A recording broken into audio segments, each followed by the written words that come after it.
जिन लोगों ने सुना वो सारे के सारे रूबी और स्टार रूबी हैं, क्योंकि अभी ये बिजनेस चालू नहीं हुआ है। मैंने तरंग लाई सफलता के 5 सूत्र, आरसीएम ही क्यों, टेक्निकल अवाहत में, हर टेप में एक ही बात का मैंने बार बार उल्लेख किया था। आपने अगर सुनी हो तो मैंने उसके अंदर बार बार कहा था कि गलतफहमी में मत रहना कि ये बिजनेस चालू हो गया है। अभी ये बिजनेस चालू नहीं हुआ है, अभी तो 2007 दिसंबर में चालू होने का इसका सही वक्त आएगा। तो आप सोच रहे होंगे कि अभी क्या हो रहा है। गलतफहमी में मत रहना कि अभी ये बिजनेस हो रहा है। अभी बिजनेस नहीं हो रहा है दोस्तों। अभी तो आर्थिक आजादी की सेना तैयार की जा रही है और अभी सिर्फ सैनिकों की भर्ती चालू है। जनरल आदमी की भर्ती अभी इस बिजनेस ने चालू नहीं की है। अभी तो ये कंपनी एफएमसीजी प्रोडक्ट की कंपनी है, फास्ट मूविंग कंज्यूमर गुड्स। ये भी कंपनी सिर्फ फास्ट मूविंग कंज्यूमर गुड्स की है। और एक आप बहुत आश्चर्यजनक आंकड़ा आपको बताऊं क्या? पूरी दुनिया के टर्नओवर की बात की जाए तो एफएमसीजी का टर्नओवर मात्र 10% का होता है। यानी 90% वाले क्षेत्र में तो अभी आरसीएम बिजनेस ने कदम भी नहीं रखा है। एफएमसीजी जो खाना पीना कपड़ा जो आप कह रहे हैं ना, ये पूरी दुनिया के टर्नओवर का मात्र 10% है। यानी 90% टर्नओवर जो वाली चीजें हैं जिसके अंदर अभी इस कंपनी ने कदम भी नहीं रखा, जिसे कहते हैं सर्विसेज सेक्टर, जिसे कहते हैं सर्विसेज सेक्टर। बिजनेस की शुरुआत होने दो। अभी तो ये 6 साल का बच्चा है। अभी तो बच्चे का बचपना आपने देखा है, जवानी तो आने दो। अभी तो बचपना आपने देखा है, जवानी तो आने दो इस बिजनेस की। मेरे शब्दों पे ध्यान देना। जिसने भी आरसीएम का नाम सुन लिया है, सिर्फ एक बार सुन लिया है, आरसीएम का हर व्यक्ति जिसने भी नाम सुन लिया है उसे आरसीएम बिजनेस में आना मजबूरी है। मजबूरी का नाम लिया है मैंने, इच्छा का नाम नहीं लिया, मजबूरी है। क्योंकि आरसीएम बिजनेस अब बिजनेस नहीं रहा है, जीवन हो गया है और जीवन में आने से मना नहीं कर सकता कोई भी आदमी। यह कह सकता है कि मैं जिंदा नहीं रहूंगा, क्योंकि आरसीएम बिजनेस में आपको वही काम करने पड़ते हैं जो आप पहले ही करते हैं। अरे एक सिंगल काम ऐसा बताओ जो आरसीएम बिजनेस में आने से पहले आप नहीं करते थे, जो आरसीएम बिजनेस में करना पड़ता है। एक सिंगल मात्र तो काम बताओ। मेरी लाइन को समझ जाना। अगर मेरा बस चले ना दोस्तों, तो ये आरसीएम बिजनेस को मैं हटा दूं, बिजनेस वर्ड ही हटा दूं। ये तो बिजनेस इसलिए लिखा गया है क्योंकि भारत में आदमी पैसों के अलावा समझता नहीं है, पैसों की भाषा ही समझता है। इसलिए इस देश को आर्थिक आजादी दिलाने के लिए भी बिजनेस शब्द का ही उल्लेख किया गया है। अगर मेरा बस चले तो यहां पर आरसीएम बिजनेस नहीं, मैं आरसीएम जीवन कर दूं। ये आरसीएम जिंदगी है, ये आरसीएम बिजनेस जीवन है। मेरे एक शब्द को फिर समझ जाना, मैं 3 बार रिपीट कर चुका हूं। शायद ये हिंट आप ले जा रहे हैं कि नहीं ले जा रहे हैं, मुझे पता नहीं। हर उस आदमी को आरसीएम बिजनेस में आना पड़ेगा, ये उसकी मजबूरी है जिसने भी आरसीएम का नाम सुन लिया है। कुछ लोग जो थोड़ा सा भी दिमाग रखते हैं इस बिजनेस के प्लान को देखते ही समझ जाते हैं। कुछ लोग लोगों को चलते हुए देखकर समझ जाते हैं। कुछ लोग पड़ोसी के घर में जब कार आती है तो समझ जाते हैं। कुछ लोग पड़ोसी को जब 3 साल करते हुए देखते हैं तो समझ जाते हैं। कुछ लोग समझ जाते हैं, कुछ लोग समझा दिए जाते हैं। कुछ लोग मर्जी से समझ जाते हैं, कुछ लोग मजबूरी से समझ जाते हैं। हर आदमी को जिसने भी इस बिजनेस का नाम सुन लिया है उसे आना पड़ता है, क्योंकि आरसीएम बिजनेस नहीं जीवन है। जीवन में आने से कोई मना नहीं कर सकता। लेकिन क्यों होता है समय 1 साल 2 साल 3 साल 4 साल बाद क्यों एक आदमी को यह बात समझ में आती है? Now seminar is start. अब चालू हो रही है सेमिनार की बात। निकाल लीजिए अगर आपके पास पेन है, निकाल लीजिए आपके पास अगर डायरी है। समझ जाना, अगर ये 3 बातें समझ में आ गई, पूरी सेमिनार, पूरा बिजनेस और पूरी जिंदगी समझ में आ जाएगी। पूरी लाइफ। ना सिर्फ इस बिजनेस की बात कर रहे हैं, जिंदगी के हर क्षेत्र में। चाहे आप नेता हैं तो नेता में नंबर 1, बिजनेस करते हैं तो बिजनेस में नंबर 1, सर्विस करते हैं तो सर्विस में नंबर 1, आरसीएम करेंगे तो आरसीएम बिजनेस में नंबर 1, आप गृहिणी हैं तो गृहिणी में नंबर 1, और अगर आप अच्छे पति हैं तो पति में नंबर 1, पत्नी है तो पत्नी में नंबर 1, जिसमें भी जाएंगे उसमें नंबर 1। क्योंकि मैं बताने जा रहा हूं सफलता के 3 दुश्मन। नंबर 1, पहला ईगो, घमंड, ईगो, घमंड। नंबर 2, शर्म, शेम। नंबर 3, शंका, डाउट। ईगो, शर्म, शंका। ईगो, मुझे पता है इस हॉल में आज बहुत सारे ऐसे आदमी हैं जो पहली बार आए होंगे, और इस हॉल में इतनी तालियां बजने के बाद भी वो ताली नहीं बजा रहे हैं। पता है क्यों? सफलता का पहला दुश्मन उनकी जिंदगी में आ गया है, जो 95% आदमियों की जिंदगी में आ जाता है, एकदम सही समय पर एंट्री लेता है, जिसे कहते हैं ईगो। पता वो क्यों नहीं बजा रहा है? जानते हैं कि उसे अच्छा लग रहा है, उसे मजा आ रहा है, फिर भी वो ताली इसलिए नहीं बजा रहा है क्योंकि उसे जबरदस्ती पहली बार किडनैप करके लाया गया है। वो आना नहीं चाहता था, वो आने से पहले ही घर पर बार बार बोल रहा था, मुझे मत ले जा, मैं समझूंगा ही नहीं, मुझे समझना ही नहीं, मुझे करना ही नहीं, मुझे मत ले जा भैया, मैं नहीं समझूंगा।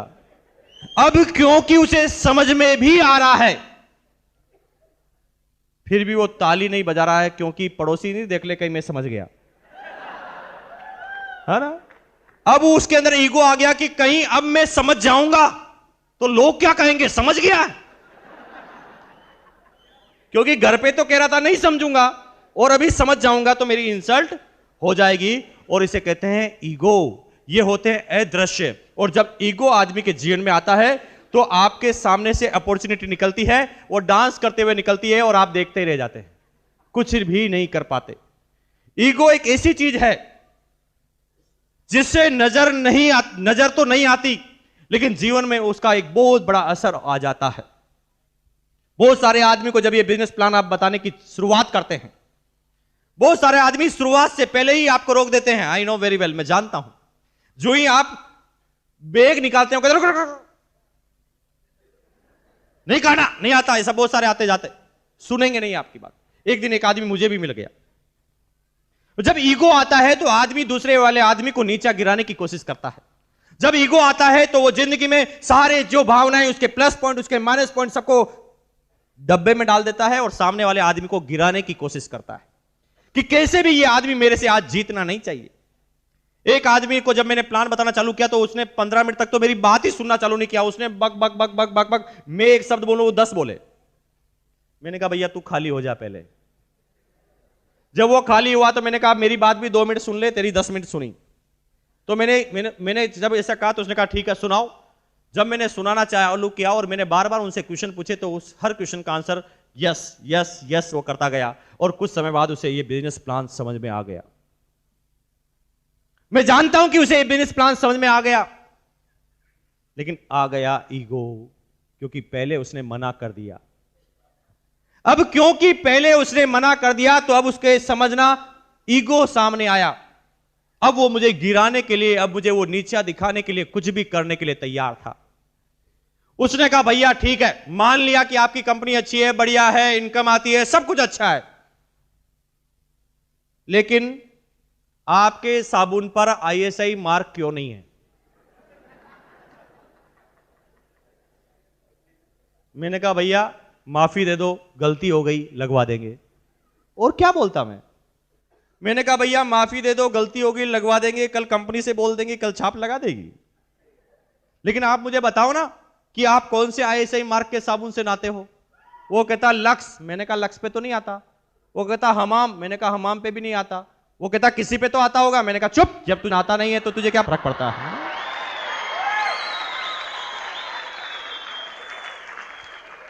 जब ईगो आता है तो आदमी कुछ भी पूछता है, हर कुछ वो प्रेस्टीज इश्यू बना लेता है, और वो नीचे गिराने के लिए आदमी को कुछ भी करने के लिए तैयार हो जाता है। एक आदमी ने मुझे कहा भाई साहब आपकी कंपनी क्या रजिस्टर्ड कंपनी है? मैंने कहा भैया किस में करवाएं? भाई किस में रजिस्टर्ड करवाएं तू ही बता दे। वो कहता किसी में तो होती होगी। मैंने कहा चुप, जब तुझे पता नहीं किस में होनी चाहिए, जब तुझे पूछने का अधिकार क्या है? यूं ही ईगो आता है कि मैं ज्यादा पढ़ा लिखा हूं, ये मुझे समझाएगा, क्या ये मुझे समझा सकता है? मैं इंजीनियर हूं, मैं डॉक्टर हूं, मैं चार्टेड हूं, ये छठी क्लास आदमी क्या मुझे समझा सकता है? Perfection is paralysis.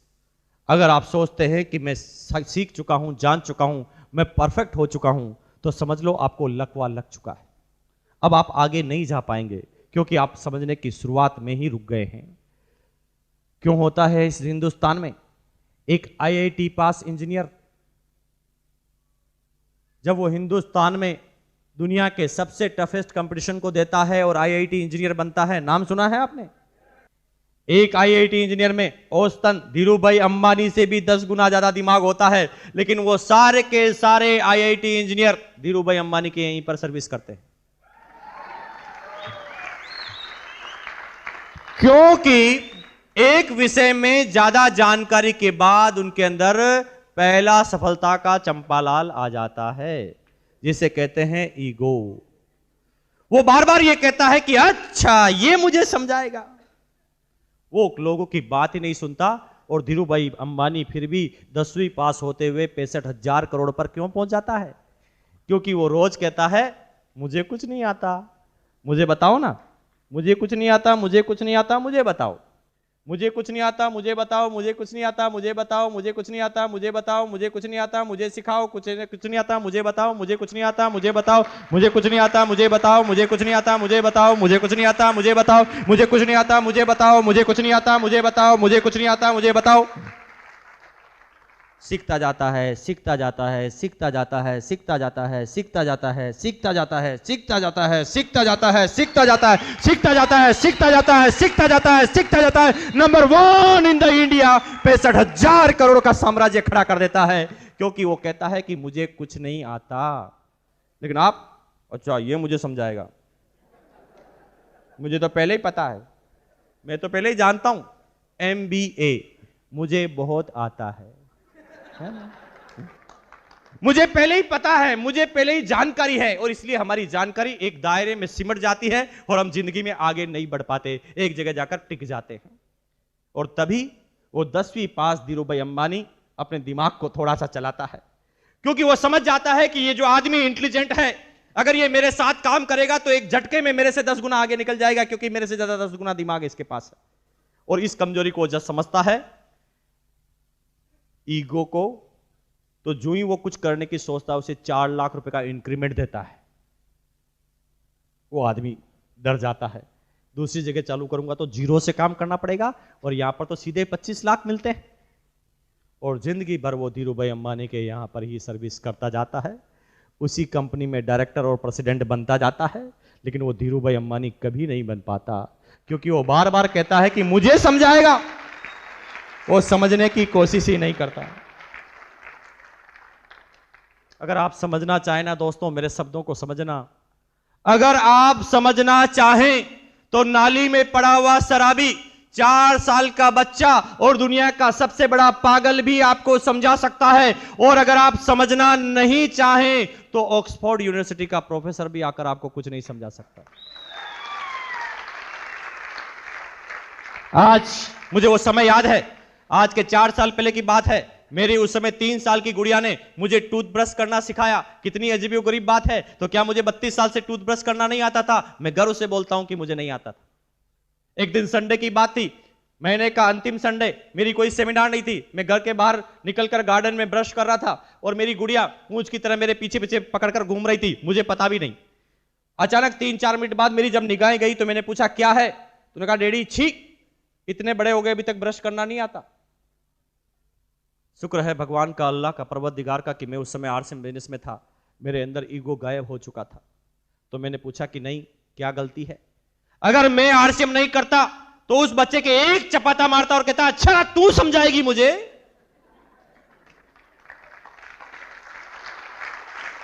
मैंने उससे कहा क्या गलती है? तूने कहा डैडी इतने बड़े हो गए अभी तक समझ में नहीं आती। हमारी मैम ने बताया है कि आपके दांतों की, आपकी टीथ की जो लाइन है वो तो स्ट्रेट है और आप ब्रश को यूं घुमा रहे हैं। हमारी मैम ने बताया कि ऐसे बोलो zig zag zig zag zig zag zig zag zig zag. Mukesh Kothari ने एक ही चाटा अपनी गर्दन पर लगाया कि बेवकूफ हो गया, 32 साल से ब्रश करना नहीं आता, 4 साल के बच्चे ने तुझे सिखा दिया। गलत फहमी में मत रहना दोस्तों, सीखना चाहें तो 2 साल का बच्चा, 4 साल का बच्चा नाली में पड़ा हुआ शराबी और दुनिया का सबसे बड़ा पागल भी समझा सकता है। और नहीं समझना चाहे ना दोस्त, और ठान ले कि मैं समझूंगा ही नहीं, तो कोई नहीं समझा सकता, चाहे दुनिया का सबसे बड़ा प्रोफेसर भी आकर आपको कुछ समझाए, नहीं समझ में आएगा। ईगो, अगर जिंदगी में कामयाब होना चाहते हैं तो आज ईगो को यहां पर रख के जाना। मैं ये नहीं कहता कि आरसीएम बिजनेस करना, मैं ये नहीं कहता कि इस बिजनेस का काम करना।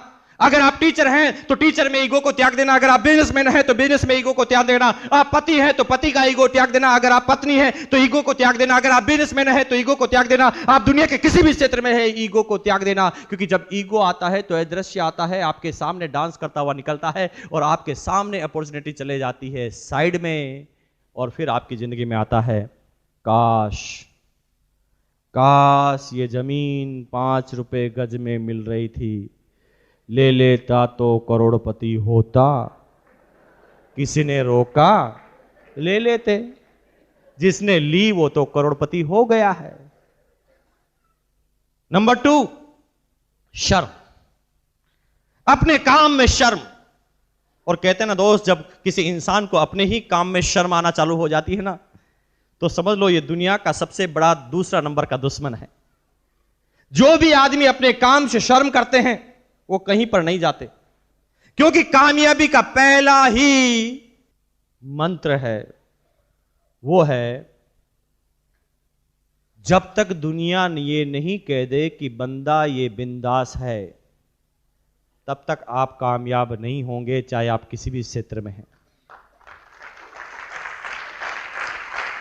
जब लोग बाग ये कहने लग जाए कि बंदा ये बिंदास है, अपने काम से शर्म नहीं आती, तो आप भी कामयाब हो जाएंगे।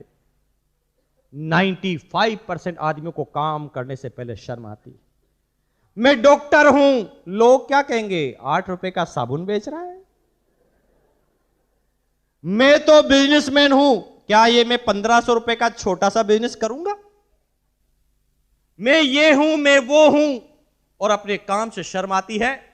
और उसका छोटा भाई काम करते करते मर्सिडीज कार लेकर आता है, फिर बात समझ में आती है। आई ना कुछ लोगों को 2 साल बाद, 5 साल बाद भी आती कुछ लोगों को। मेरे दोस्तों को भी 5-6 साल बाद समझ में आई। वो कहते हैं मैं दुश्मन हूं, तूने मुझे पहले क्यों नहीं बताया। शर्म, काम से शर्म। और दोस्तों, जब किसी इंसान को अपने ही काम से शर्म आती है ना, फिर वो कहीं नहीं जा सकता। कहते हैं, किसी विद्वान ने भी कहा है, अगर आप चाहते हैं 5 मिनट की खुशी प्राप्त करना तो एक झपकी ले लो।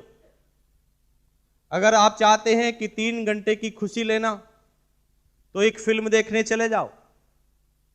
अगर आप चाहते हैं 1 दिन की खुशी प्राप्त करना तो पिकनिक पर चले जाओ। अगर आप चाहते हैं 7 दिन की खुशी प्राप्त करना तो हनीमून पर चले जाओ। अगर आप चाहते हैं कि 3 महीने की खुशी लेना तो शादी कर लो। अगर आप चाहते हैं कि 1 साल की खुशी, 2 साल की खुशी मिले तो खूब सारा पैसा कमा लो। लेकिन अगर आप चाहते हैं कि जिंदगी भर खुशी चाहिए तो अपने काम से प्यार कर लो।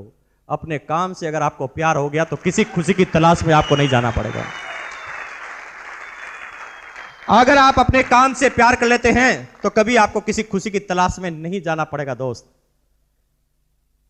जो भी शर्म को त्यागा है वो सब नंबर 1 पर गए हैं, लेकिन 98% आदमी नहीं त्याग पाते अपनी शर्म को। धीरू भाई अंबानी को अपने जीवन की शुरुआत पेट्रोल पंप पर सर्विस करते हुए शर्म नहीं आई। कर डाली उसने पेट्रोल पंप पर सर्विस, भर डाला पेट्रोल और बना दी दुनिया की सबसे बड़ी रिफाइनरी। अमिताभ बच्चन को लावर इस फिल्म की शूटिंग में अचानक डायरेक्टर ने बोला कि भैया लड़की के कपड़े पहन के डांस करना पड़ेगा इस डांस में। बंदा वो बिंदास था, फटाफट लड़की के कपड़े पहने और गा दिया मेरे अंगने में, सुपर डुपर हिट। वो अपने काम से प्यार करता था। अपने काम से प्यार करने की वजह से वो क्षेत्र में वो नंबर 1 पर गया। तभी राव साहब बार बार बोलते हैं,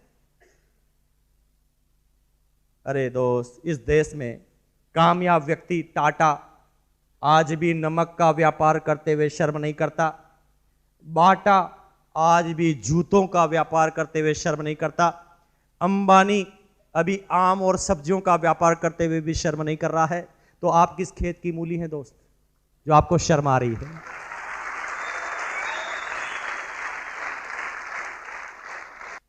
तीसरा है शंका, डाउट। हर काम की शुरुआत में सिर्फ और सिर्फ डाउट कर लेना, शंका कर लेना। अरे दोस्त, क्यों नहीं समझ में आता है ये बिजनेस? 1500 रुपए में 3 जोड़ी कपड़े, जिंदगी भर कपड़े खरीदते आए हैं लाला की दुकान से। कभी लाला के ऊपर शंका की है आपने? नहीं की है लाला के ऊपर शंका।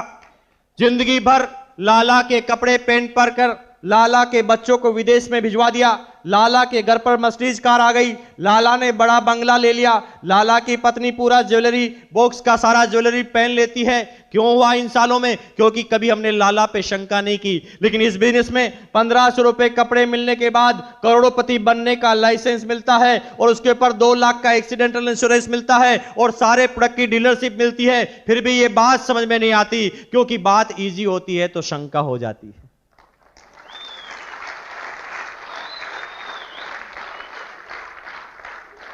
एक बहुत बड़ी बात बता रहा हूं दोस्तों, मैं यहां पर राजस्थान का राजस्थानी बनकर बात नहीं कर रहा हूं, मैं हिंदुस्तान का हिंदुस्तानी बनकर बात नहीं कर रहा हूं, मैं किसी जाति धर्म का बात नहीं कर रहा हूं, मैं आरसीएम की वजह से यहां पर बात नहीं कर रहा हूं। मैं जो बात कर रहा हूं एक सच्चा आदमी बनकर बात कर रहा हूं, मेरी बात को समझना।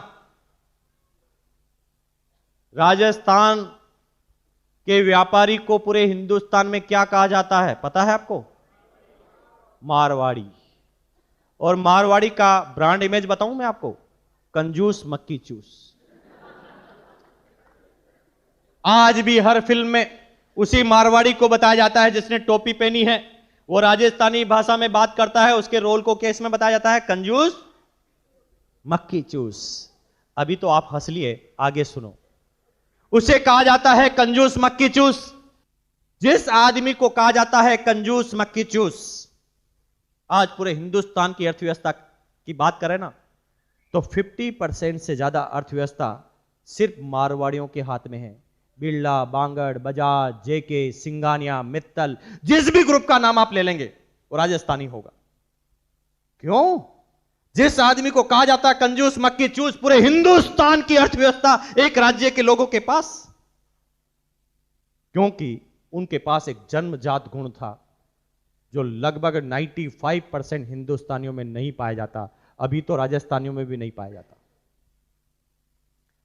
वो बिजनेसमैन उस समय जब भी किसी आदमी के साथ व्यापार करते थे, जब भी किसी आदमी के साथ बिजनेस करते थे, तो बिजनेस करने से पहले अपने ही दिमाग से एक क्वेश्चन पूछते थे, बता दिमाग, मैं जो इस आदमी के साथ बिजनेस करने जा रहा हूं, इससे मेरा क्या फायदा होगा?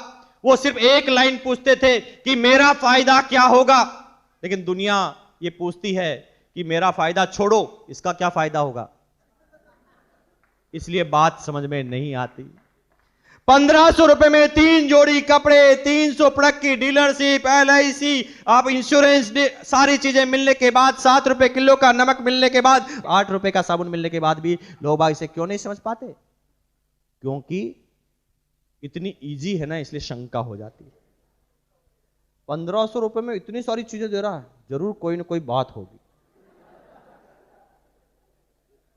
इसलिए बात समझ में नहीं आती। और इसीलिए वो हर चीज में नेगेटिव चीज ढूंढना चालू करता है। हिंदुस्तान में हर पॉजिटिव काम पर शंका होती ही है, फाइनल है, क्योंकि इसकी शुरुआत कहीं ना कहीं हमारे कल्चर से हुई है। मैं ये नहीं कहता कि हमारे पूर्वज गलत थे, हो सकता है उनकी जानकारी थोड़ी सी गलत हो। तभी तो हिंदुस्तान में जब एक बच्चा पैदा होता है ना, पैदा होते ही उसे सिखाया जाता है, बेटा बोलो नाना नानी, नाना नाना, नानी नानी नानी नानी, नाना नाना नाना नाना नाना नाना, नानी नानी नानी नानी नानी। और नाना इतना करवाया जाता है उससे कि बड़ा होकर वो हर चीज में पहले बोल देता है ना। आपके घर पर कोई मेहमान आता है, आप पूछते हैं चाय पियोगे? ना, अभी पी के आया हूं। अच्छा, कोई ऐसा मेहमान आया आपके घर पे, जो ही आपने कहा पियोगे चाय? हाँ हाँ लाओ अभी पीता हूं। कोई आया क्या ऐसा? क्योंकि उसे बचपन से ही सिखाया गया है, बेटा सबसे पहले क्या बोलो? कोई की काम की शुरुआत के बीच में पहले क्या बोलो? ना। चाय पियोगे? ना। पी लो ना, ठीक है।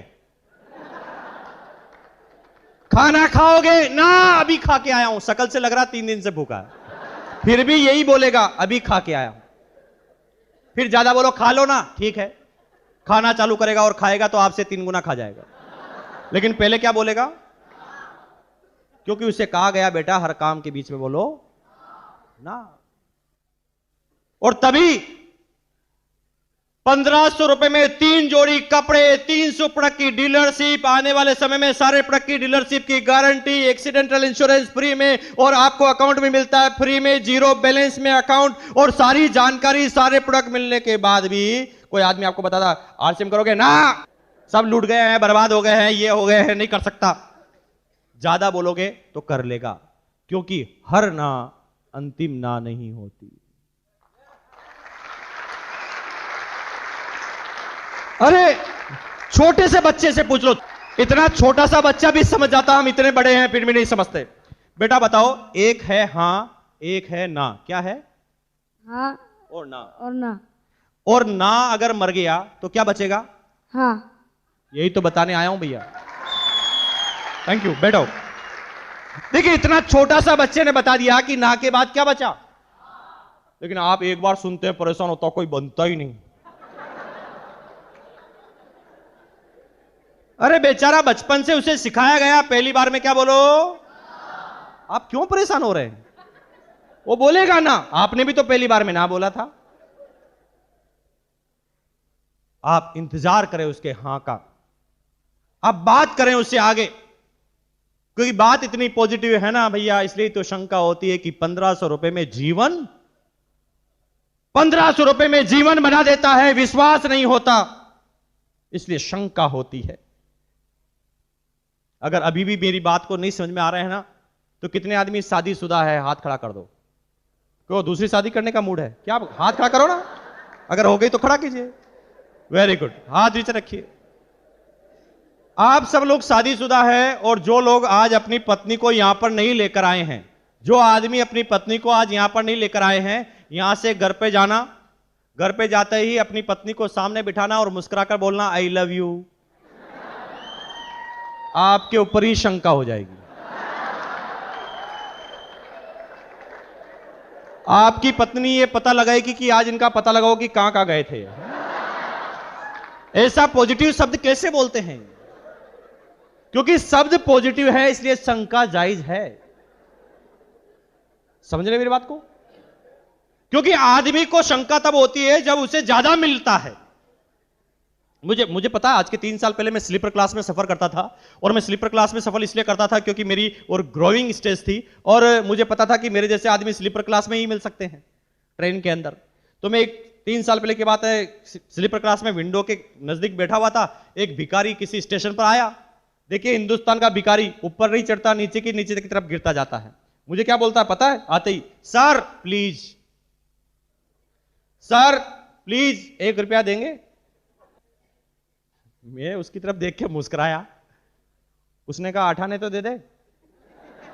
अब वो औकात में भी गिरता जा रहा है, पैसे में भी गिरता जा रहा है। जब मैं उसकी तरफ देख के और मुस्कुराया तो उसने कहा 54 की भी औकात नहीं क्या तेरी? मैंने कहा यार अजीब मामला है, गिरता ही जा रहा है, गिरता ही जा रहा, कोई हद ही नहीं। मैंने अचानक जेब में हाथ डाला, 500 का नोट निकाला, मैंने कहा ले। वो भाग गया। उसने कहा इसका क्या फायदा है? अरे तेरे को 500 से मतलब है कि मेरे फायदे से मतलब है?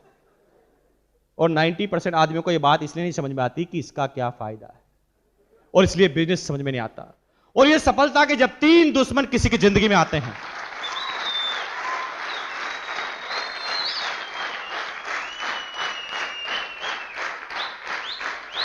और सफलता के 3 दुश्मन जब किसी की जिंदगी में आते हैं, जो होता है ईगो, शर्म और शंका, तो एक अच्छी खासी जिंदगी भगवान से दी हुई 84 लाख योनियों के बाद छटनी होकर जब आपको मानव जीवन मिला, उसके बाद भी एक इंसान कहता है कि मैं संतुष्ट नहीं हूं, मैं दुखी हूं, मैं परेशान हूं। अरे मानव जीवन मिलने के बाद भी कोई आदमी कहता है दुखी हूं, तो भैया क्या होता जब आपको भगवान 84 लाख योनियों के बाद आपको इंसान नहीं बनाता, मच्छर बना देता, आप क्या कर लेते? आपके हाथ में क्या था? कोई भी आदमी पकड़कर मसल कर फेंक सकता था, उसने इंसान के रूप में आपको पैदा किया। अरे वो भगवान चाहता था ना तो आपके 4 टांगे भी लगा सकता था, लेकिन उसने 2 ही टांगे लगाई, ऊपर दिमाग लगाया। और इतनी सारी बात मिलने के बाद भी आप कहते हैं मैं बदनसीब हूं। बदनसीब नहीं है दोस्त, अगर ये सारी बातें भी अगर आपको समझ में नहीं आती तो यहां पर आपकी किस्मत का लेना देना नहीं है, आपका दिमाग खराब है बस।